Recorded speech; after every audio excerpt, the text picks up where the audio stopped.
I know it's been a while since I last made a video. Important events such as Pokemon Ultra Sun and Moon being announced, also the failure of Pokemon Go Fest is now come and gone. But one thing is certain, I've got a new video for you to watch. So let's get right into it with the top 5 new Alolan forms for Ultra Sun and Moon.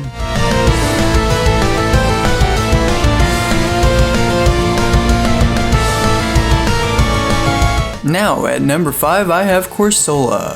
The reason that Corsola gets a lower number on the list is mostly because I've talked about him before on my previous list. On top of that, I really think that this should already be in the game. He deserves a new form of some kind, and honestly, as soon as possible. I don't like the idea of Pokemon eating each other, and Corsola is no exception. Giving Corsola an outer steel shell would honestly make him a tank against any threats, so I love this form.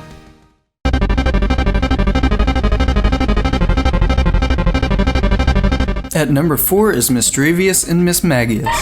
Now, I didn't pick this Pokemon because of its stats or a defense reason, but honestly I think this form is super adorable. Both Pokemon get this transformation that turns them into a pinkish purple color, also growing a heart shape on their necks. This symbolizes the fairy typing that they get from the form change. I personally believe these two Pokemon would be a great addition to any fairy type collector's team.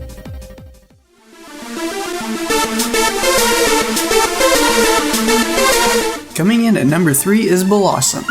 I chose Blossom because I don't see this Pokemon very much anymore, and honestly, I'd love to.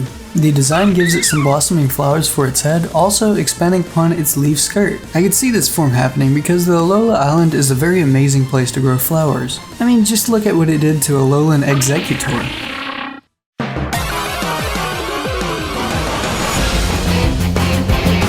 At number 2 is Palmambipom and Palmambipom.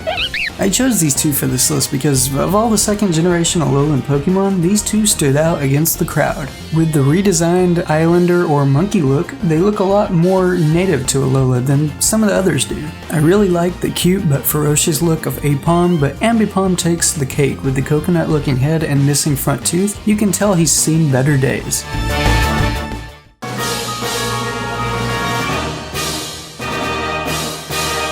Now, I know this won't be everyone's favorite Pokemon on this list, but I put Delibird at number 1 because he is rarely used. Besides, check out his Alolan form, it's cute and cool. I would have to imagine he would drop his ice typing for steel and flying, making his stats raise, making him more competitive and more worth catching. It would be kinda cool to have one of these guys following you around town while you shop for clothes or something of that nature, but also awesome to see him break out an epic Iron Tail on his opponent. Well, thanks for watching, guys. Be sure to leave your personal favorite Fakemon in the comments, and remember to like, share with a friend, and subscribe for more Pokemon coverage. And I'll see you in the next one, Empro Bros.